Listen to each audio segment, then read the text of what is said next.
ubundi ni kubw'Imana Beatrice ndi umugore mfite umugabo. Mbere byajyaga bintera isoni kuko nashakaga gukiranuka kwanjye ariko mu muntu nta kubamo. Gukiranuka kwanjye nagushakiye mu guhanura, gukiranuka kwanjye ngushakira mu kuririmba, gukiranuka kwanjye ngushakira mu gusenga amasengesho menshi ariko ndakubura. Nshimiye Imana rero yuko yabonye ko ndushye ndemerewe, yarangiza nyine ikamfungira kado ikayima. Bishimira Imana. Nshimira Imana yuko nari ndushye. Ariko nimvuga indushye ntimurebe mu buzima bw'inaha, kuko kenshi tuzi ko abantu barushye ari abantu bo bakene batagira wenda ibintu bimwe cyangwa ibindi by'inaha.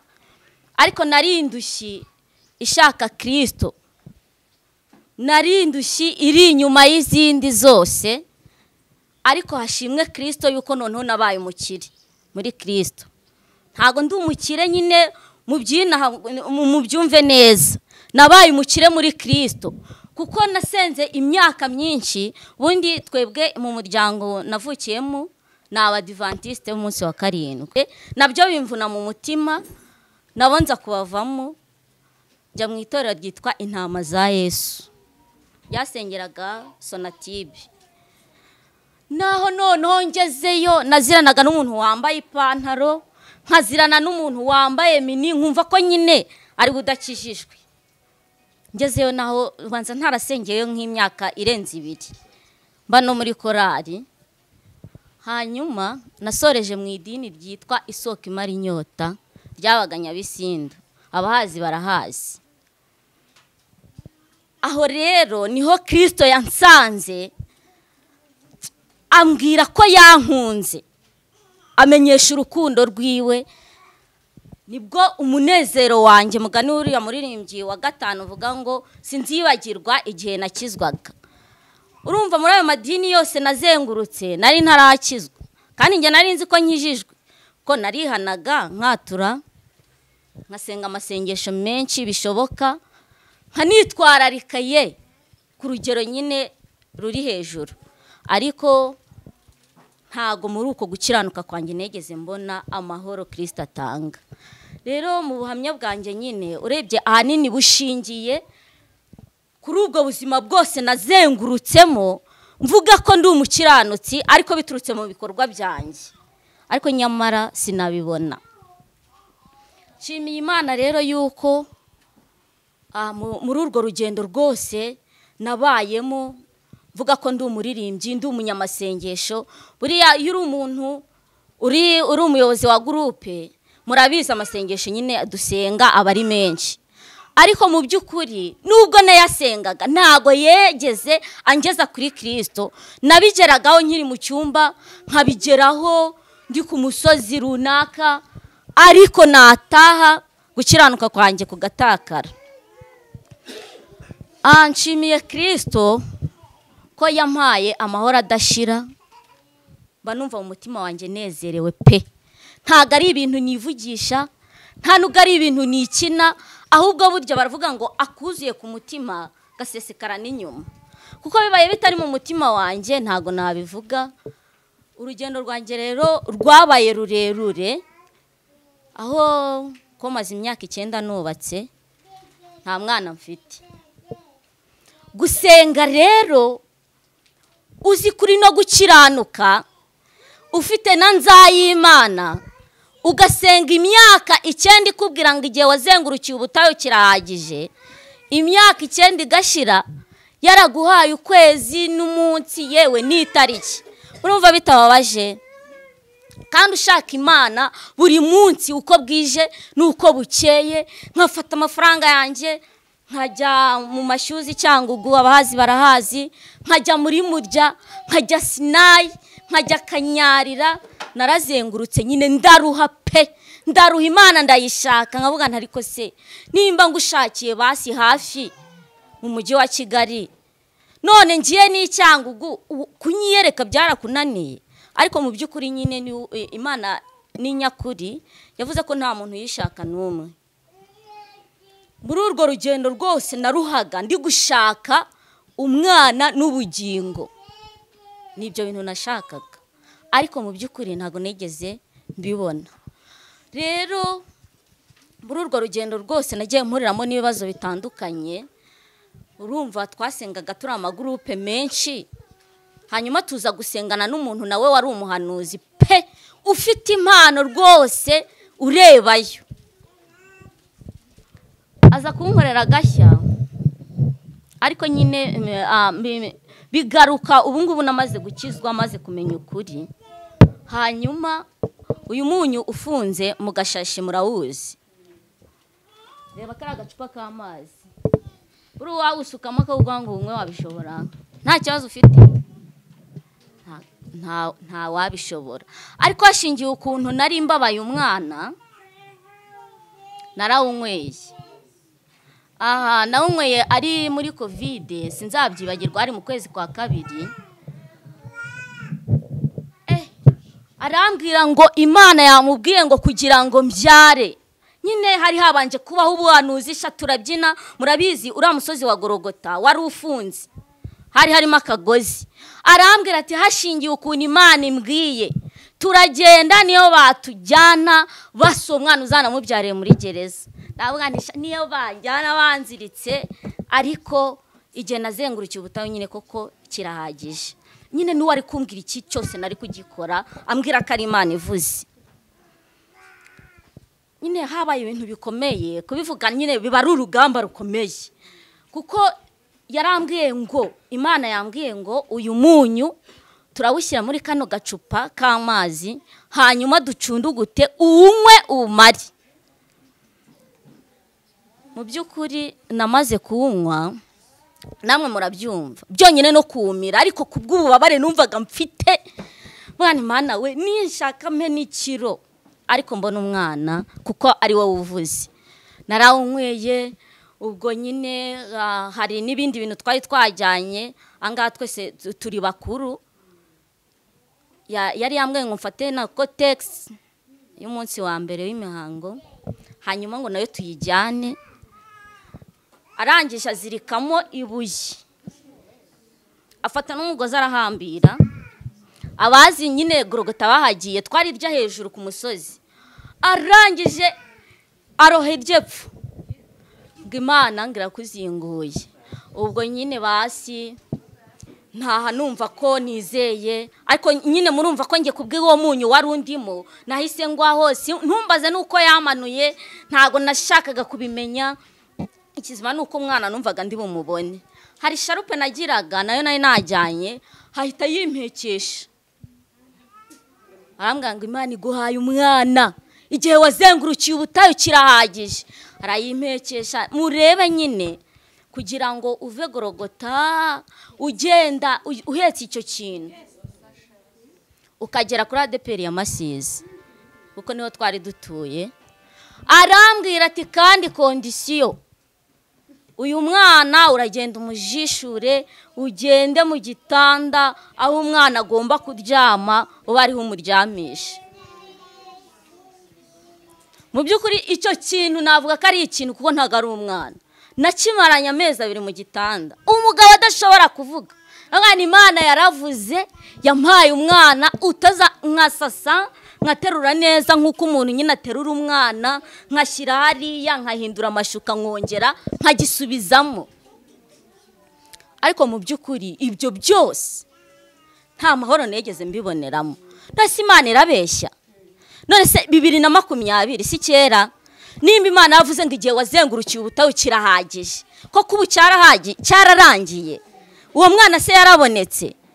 Nta mahoro rero abirimo, kandi ibyo byose byabaga mvuga ko nsenga, yewe ndumukira iyo misozi yose nyurira. Icyo gihe cyabaye nyine ndi kuvuga nti noneho Mana wumvishe gusenga kwanjye, kuko nagezeho ngewe nimba kwari no kurambirwa kumpanurira n'isoni n'iki. Barambwira ngo Imana aravuze ngo icecekere, ntuzongere gusenga kwawe kwarumviswe. Ariko ndategereza, ndavuga ntari ku Mana, gusenga kwanjye kwarumviswe. Umwaka uvaho ukambwira ukwezi, uwundi ukavaho. ndagukorera, ndaririmba, ndahanura, yewe gurupe, ndurira imisozi, ntago ureba. Nariraga amarira menshi, namwe nyine ababyeyi murabyumva, nariraga amarira menshi, ariko ibyo byose nta mahoro negeze ngira gute mbiboneramo. Navuga ngo iyo Mana nasengaga icyo gihe yarampemukiye, kuko njye ambabaje birenza hari uko yababaje abandi. Kuko ni murabizi iyo wirinda ibyaha, iyo turi gusenga tuba turwana n'ibyaha rwose, kwirinda icyaha n'igisa nacyo.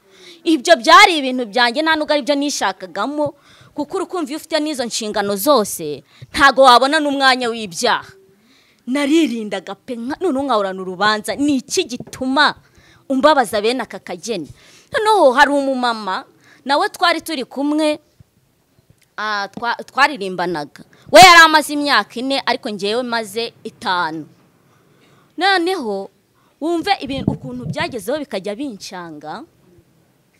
Umumama twahanuranaga, twari twagiye ku musozi ahantu bita Bikomeye, aramubwira ngo nyine we, kuko twari duhuje ikibazo, iryo banga yarinyibiye ku ruhande, ariko we yari yabimubwira. Aramubwira ngo Imana yambwiye, mwumve icyo kintu neza, ngo Imana yambwiye ngo hari umuntu w'umuvuzi gakondo uba i Nyanza ya Butare, Imana yanyeretse ko ari uzakuvura ugakira. Kandi twaba turi gusenga bakatubwira ati ntimuzigere mwiyandurisha ibyo kurya by'ibwami. Njye niyo wari kumbwira ngo hari umuvuzi umeze gute, niyo yaba asenga ari kumbwira ngo ari bumpe icyatsi, ntago nari kucyemera. Ko navuga nti yahaye ba Sara, yahaye ba Hana, njye noneho ndanakiranuka ikigeretseho, ntago rero njye najya kwiyanduza, izabikora. Noneho uwo nguwo aca ku ruhande, wumva nyine nimba ari Imana itabasha kubangikanywa ishobora byose. Noneho umuntu akavuga ngo Imana yambwiye ngo uzajye hariya, ni mu bapfumu ubwo ngubwo byumvikana, uzajye hariya, Imana yambwiye yuko ari bwo uzabyara. Si ubwo harya njyewe ubwo yaba yarampoye iki kweki yaba itarabimbwiye. Noneho urebe ukuntu nyine Satani anakora. Ni ukuri uwo mubyeyi yagiyeyo, amaze kujyayo arabyara, afite nk'umwana w'imyaka 3. Ariko we abimbwiye ndamubwira nti uri inshuti yanjye, ikibazo nyine turagihuje birumvikana, ariko njyewe nasezeraniye Imana ko aho kugira ngo ntambike ibirenge mve mu masezerano nta mpamvu, ngende njye kwiyandurisha ibyo ngibyo, n'uwo mwana simubone, nzabure n'ubugingo. Kuko numvaga ko nyine nibyo byose ndamutse mbikoze naba mbuze ubugingo. Nishani ntacyo, uzagende nugira amahirwe uzahirwa nyine, kandi koko byaranakunze. Ariko ikintu cyageragaho kikambabaza nuko twamukoreye ikirori cyuko ngo Imana yakoze imirimo n'ibitangaza, barirahira bavuga ukuntu Imana yamushubije. Ariko ku mutima wanjye kora ko ryari banga tuziranye nje nawe, ndavuga ntariko Mana urimo Imana zingaye. Nimba bari kuvuga ngo yabivugiye ku musozi uyu n'uyu, ikabivugira ku musozi uyu n'uyu, ariko akaba bizi neza ko hari ahantu yagiye yakubangikanyije, urimo Imana zingaye. Noneho nkajya mporana uwo mubabaro, ugora nibaza ntariko Mana njyewe nsenga gute? Nimba umuntu akubangikanyije akajya muri bayari agasubizwa, njyewe nsenga neza ntakubangikanye, ukabumbabaza bene aka kageni, ni iki kibitera? Ariko mu by'ukuri maje gukizwa nibwo nabimenye neza, ntago umuntu buriya uko uri kugumiya uwereka Imana ko ukijijwe we wakora ibyiza. Kandi yaravuze ngo ntawe ukora ibyiza n'umwe, bose bakoze ibyaha ntibashyikira ubwiza bwanjye. Noneho njye nkarwana nerekana yuko njye ndi mwiza rwose.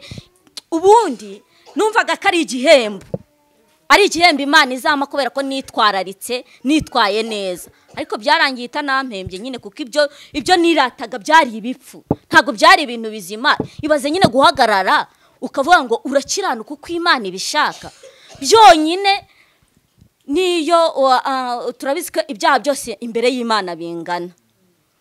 Se nimba koko narinze gusambana, nkirinda kuroga, nkirinda kwiba no kwica, ariko ikintu cyo kubeshya bavandimwe cyari cyarananiye.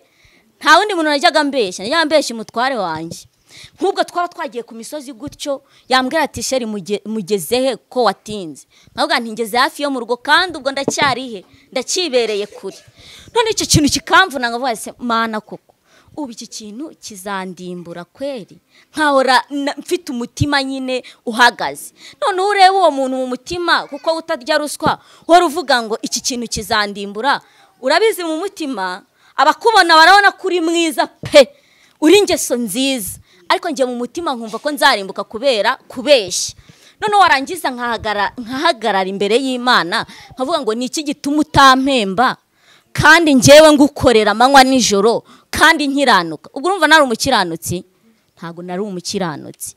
Rero hari ibintu tujya twibeshya kumva ko amasezerano ariyo yaguhesha ijuru, kuko abantu kenshi urebye ahanini abantu babubakiye ku masezerano, ugasanga uri kuvuga Imana ije kukujyana muri Amerika. Muri Amerika mu by'ukuri nta n'umuntu w'iwanyu urakandagira ku kibuga cy'indege, harya wowe uzagenda ujyanyweyo n'iki? Icyo kora muri bije yayo yarabiteguye wajyayo, ariko ntago uzajyayo kubera ko wasenze cyane, ntago uzajyayo kubera ko wahanuye cyane, kuko nge narabikoze pe narabikoze. Abarokora nyine murabyumva, murabizi ukuntu dusenga wumva nyine uhamanya n'Imana, ariko nge narayishatse n'ukuri ndayibura, narayishatse ndayibura, ndaruha ariko hahandi numvaga birenze umupaka.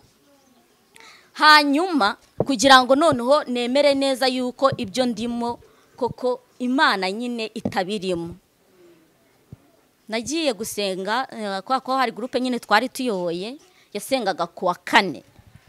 Noneho saa moya nagombaga kuba nagezeyo nk'abinginzi. Noneho muri icyo gihe cyose bari baraducunze kuko nayo imeze nk'umuntu utaba mu rugo. Noneho abajura boho nyine bari barancunze igihe umunsi wo kuwa 4 bari bawuzi neza ko ntashobora kuba ndi mu rugo. Ndazinduka nditegura bisanzwe rwose, ndambara. Icyo gihe nari ndi no mu masengesho y'iminsi 3 nayo kuyasoza uwo munsi kuwa 4 nimugoroba. Noneho maje kuva mu rugo nko mu masambiri, kuko ababimbwiye bambwiye ko abantu babonye bari gucurugi baruciye nko mu masambiri saa 3. Noneho bagira ngo twataye imfunguzo turi gushaka kwimuka, kumbi nabajura bo nyine baje kwiyimukira kuko bari bafite ngo karakarivani baraterura rwose, bari muri bintu byose neza nkuko wakimuka iwawe nta muntu guhagaze hejuru. Twabaga ku gikumba hejuru mu gasharu hari ku muhanda. Noneho baraza ntababeshya, ikintu cyambabaje nari nagiye nambaye nyine ibintu biraho, imyenda yanjye barayijyana, iyo umutware wanjye barabitwara, mbese barimuka. Cyakora ikintu nasanze basizemo ni rido yo ku muryango aho ari yakingirizaga kugira ngo abantu batamenya yuko ari abandi bantu. Noneho ntashye, murabizi nyine abantu mu byumba tujya tugira ibintu by'amandiko, kuko nahavuye nko mu masaa 12:30, kuko ndibuka ko nashyitse ku gikumba nko mu masaa 1 n'indi minota mikeya. Noneho ngiye kubona mbona nkigera ku muryango mbona rwegetseho urugi, umutima numva urankubise. Ariko nkubise mbere yuko ninjira mu nzu mbanza nayo mpagaze inyuma, ndabanza mpamagara umutware wanjye avuga sheri uri mu rugo, kugira ngo numve ko ari mu nzu. Hanga ese wegeze nsigaho? Ntago ndaho ngaho. Mana we, ndavuga ni noneho aranyica, arankuramo umwuka. Nyikinjira koko nyigifungura, Yesu we, nsanga nta kantu akanakamwe. Ntababeshye aho hantu nyine cingiye mu bibyo bintu byose naciyemo, nkajya mbona Imana sindi kuyibona, yaranyihishe. Nkimara kubona icyo kintu ntago neyeza nihagararaho, narinje njya mu cyumba. Ndavuga nti n'ubundi ibintu ni bibiri, tugiye kuganira nje nawe, naragukoreye.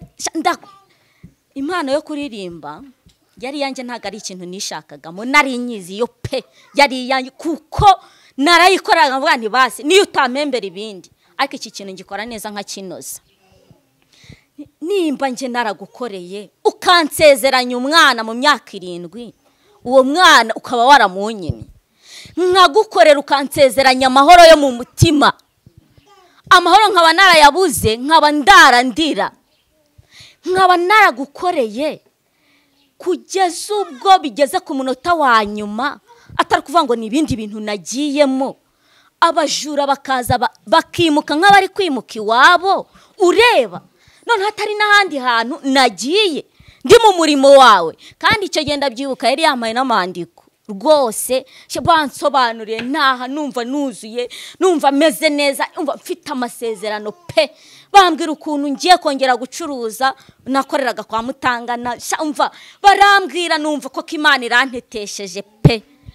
Nkigera mu rugo mbonye ibyo bintu nababeshye, narayibwiye ntuhereye none kugeza iteka ryose naragushatse sinakubona, ntago nzongera kuva ahangaha ngo ngiye mu murimo wawe, kuko kugukorera nimba umuntu dushobora kumukorera akatwishyura, none ngiye nkaba ngukorera uri Imana uri hejuru y'umuntu waraturemye, ngiye ukaba utampemba, ntago nakongera kugukorera.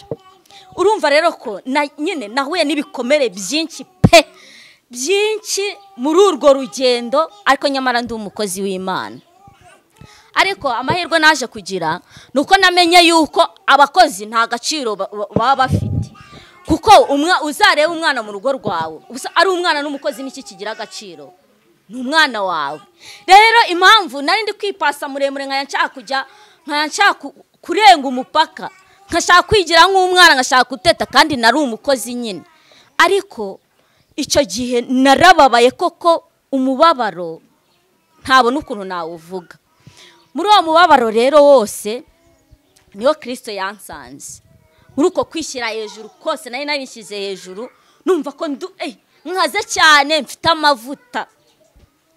Ariko Imana kugira ngo inyereke neza ko nyine ibyo nirata ari ubusa, nta n'icyo bimaze. Muri uwo mubabaro wose rero Imana insanga aho hantu, icyo gihe banyiba niyo yabaye finali ya nyuma, kuko nese mvuga nti ntago nzongera kugukorera. None hari umuvandimwe wanjye mfite ubiremera witwa Mama Fabrice, we yari yaramenye ubutumwa bwiza mbere yanjye, none akambwira se Betty, uhorana amarira, uhorana amaganya, uhora umbwira ngo none Imana yasinye, igisinye gasinyura, igihe wahereye arambwira ati waje nkakwereka ukuntu ibyo byose ukora Imana itabibona, ahubwo ukamenya ubutumwa bwiza ukagira amahoro. Namwanisha ntuntuburire ibyo bintu byawe.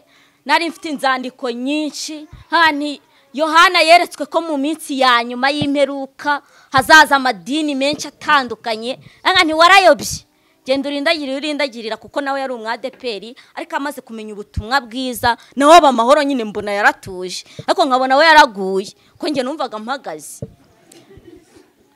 Noneho icyo gihe rero bamaze kunyiba niho nawe yamfatiye, naramubwiye ntuzi noneho y'Imana ibintu inkoreye, ntiyanyimye umwana, inyuma byose, inyuma amahoro, none barumva isizi nanyambitse ubusa.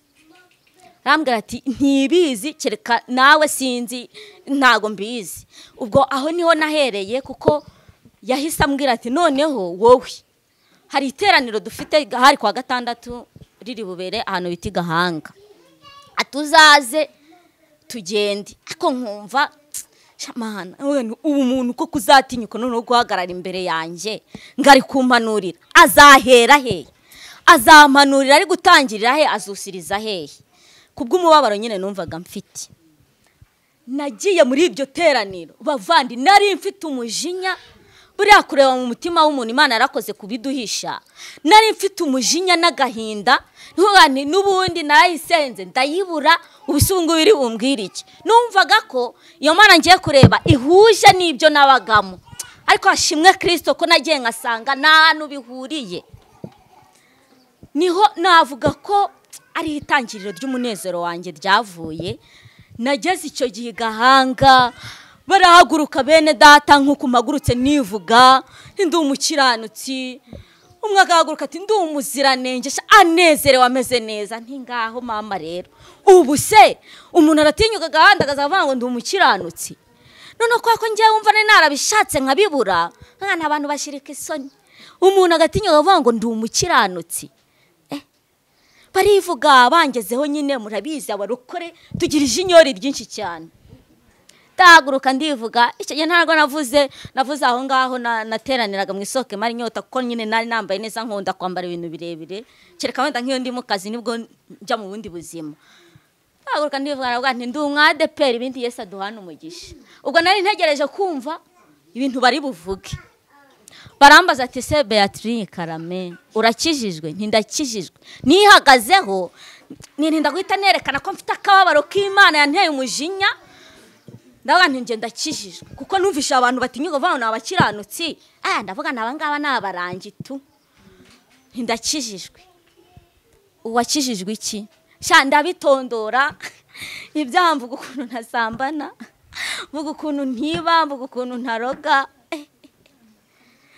Nyine iyo umaze gukizwa nibwo byumva ko ibyo bintu uri kuvuga bitava mu bwenge bw'Imana. Ambwa ati none se nimba ukijijwe ntago ujya wiyeza se wowe? None ni ngomba kwiyeza kuko tubeshejweho nambabarira mfite ijinyori ryinshi cyane. Ariko ashimwe Kristo yuko Imana ari inyembabazi itita ku gasuzuguro kacu ngo yite ku bugoryi bwacu y'urukundo rwayo niyo yonyine izi gukunda abavandimwe. Barambwira ati rero ngaho icara utuze wumve ukuntu umuntu ari umunyabyaha. Wowe ibyo byaha byawe uri kubitubarira kandi Imana ntago izi umubare w'ibyaha ukora, ahubwo yo izi icyaha ntago izi umubare ayo matape yawe. Bene data baransobanurira noneho bamaze kumbwira aho nabereye umunyabyaha wenda nyine mu buhamya kugira ngo byo kuba birebire mwene data ari buze kubivugaho. Bamaze kunsobanurira ahantu nabereye umunyabyaha hashingiye ukuntu nari nararushye. Ibaze kurushywa n'icyaha kimwe cyo kubeshya gusa ukumva uzahwana n'umuntu wasambanye, uzahwana n'umuntu waroze, uzahwana n'umuntu wishe. Kimwe cyonyine unyumvire base naye ntari nkwereye ku nzoga nk'abandi ngo nezerwe nenjoying isi. Noneho bamaze kumbwira aho nabereye umunyabyaha ko uwankoreye icyaha ari umwe Adamu. Narangiza nkabarwaho ibyo bintu byose ibindi nibonaho ari imbuto z'icyaha. Uko kubeshya kwanjye kwananiye nta n'ikintu nakora ngo ngukire kuko kuri muri nje. Ndavuga nti kumbi mu mutima niyo mpamvu koko mpora nihana kubeshya nkabyihana akakanya ndi mu cyumba ariko ejo bikagaruka. Noneho nahise mfira aho ngaho kuko nyine bambwirije ubutumwa bwiza mpita mfira aho ngaho nemerera aho ngaho. Ndavuga nti Imana ko kuri umubyeyi uri umunyakuri. Hanyuma aho amahoro yahise azira neza bamaze kumbwira ukuntu nyine nabaye umunyabyaha. Ndavuga nti noneho se uko numva ndi wo kurimbuka nzarimbuka nzira n'ibintu by'umuntu ntazi yakoze kera nge ntanahari. Abavuga butumwa bwiza barambwira ati rero kuko icyo kintu cyo nahise mvuga nti none se ko numva nabaye umunyabyaha nta ruhare mbigizemo barabinkoreye nubwo kujya mu ijuru bisaba iki kuko numvaga nduhijwe nyine n'ijuru naryo. Bambwira ukuntu nyine umuntu aba umukiranutsi mba mahoro bavandi ndanezerewe. Reka mbabwize ukuri kumva ngo ndanezerewe n'uwo mwana atarazi si igitangaza. Nk'abantu nabonyemo hano abamama banzi nari muto kuri rwa rwego Mana nyagasane n'igitenge kitayakibona nkizengurutsa nka gatatu. Ndi muto pe mporana amarira mporana ndwana n'umutware wanjye kubera kunywa inzoga nava mu masengesho gutyo amavuta yanjye nkayamena. Narababaye mporana amarira mporana amaganya Mana. Ariko hashimwe Yesu nyine utanga amahoro. Mfite amahoro yayandi yuzuye ngabisi ntago bayazi. Rero icyampa ukumagaza nyine ubushizane nagiye mu ideni ry'ubu buhamya ariko nge mba numva ari nk'ikintu umuntu yafata akagitera mu wundi. Nabafata nkabakubitamo Yesu mu mutima kuko kutunga Yesu byanyabyo atari ukuvuga ngo undi hari ikintu twagiraga ngo waba uri kwiyeza warangiza ngo nimba usotse ugatuka abana ku babyeyi bafite abana ngo ubwo Yesu aje ntago yagutwara. Ngo se koko Yesu ni uw'amahoro kandi umugira mu masegonda, ariko ubu mfite Yesu wuzuye 100%, yabaye igitsikamutima mu mutima wanjye, nta kintu cyantesha igihe. Umva njya mvugana Imana, warakoze burya ko kamahoro utanga ngo ntagira akagero. Uwo mwana yaza ni sawa, ni byiza kuba umubyeyi, nta kintu bitwaye, ariko atanaje ntago ari ibintu bikimagarikije umutima ngo numve ko ari byo ncungiyemo amahoro. Oya, amahoro narayabonye muri Kristo Yesu, arampagije 100%. Rero ubuhamya nyine ubu bari burebure cyane cyane, ariko Imana ikintu nyishimira nanasoza nuko yampaye amahoro yo mu mutima. Nashatse igihe kirekire, nkayashakira mu mazi, nkayashakira mu rutare, nkayashakira ku misozi, nkayabura, ariko Kristo yarangiza akansanga akampa amahoro yuzuye yo mu mutima. Rero mbishimiye Imana, icyampa namwe muri iri huriro ry'isanamitima, nukuri Imana ikagira ikintu ikora ku mitima yanyu, kubera ko kuba muri iyi surushye birababaza, kandi nta muntu n'umwe ubaho utifuza kuzabana n'Imana. Ayo wasenga yose ari ibyo ubuyisaba ku ruhande, ariko avuga ati uzandinde uramuriro w'iteka. Rero mbishimiye Imana yuko nyine yasubije umutima wanjye, mba numva muri nge nta byifuzo nkigira pe. Najyaga ngira agenda nandikagamo ibyifuzo, ariko nabuze na kimwe cyasubijwe. Horo kuri ubu ni iteka ryose. Rero mbishimiye Imana, aka kanya nanjye ndikumva mbifuriza kugira ngo amahoro Kristo yampaye yo kumva ko umunezero wanjye udashingiye ku bana cyangwa ku bintu n'ibindi, namwe ariyo yabaha, kuko biranezeza kuba ugenda mu isi wumva unezerewe, wumva nta kintu cyagukoraho, wumva nta kintu cyaguhungabanya. Rero Imana ibaha umugisha nyine yuko mwanemeye gutuza mukumva ubu buhamya. Ni ibintu bikomeye, ntago biba byoroshye, ariko reka ncumbikira aha ngaha, wenda tuzasubira ibindi. Yesu aduhana umugisha.